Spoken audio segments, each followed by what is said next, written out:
Reconditioned main control processor PCB from Graviner Mk6 oil mist detector.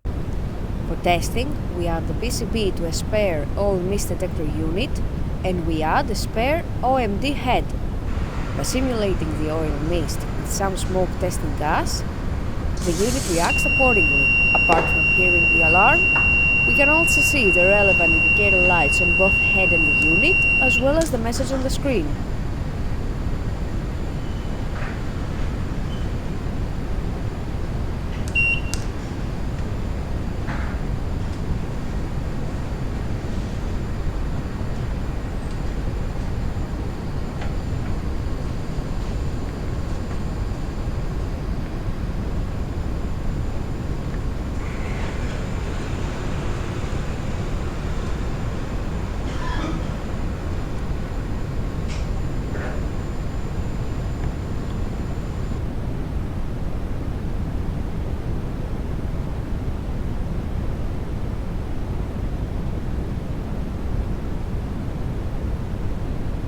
It is now clear that the PCB is working successfully and is ready to be delivered to the customer.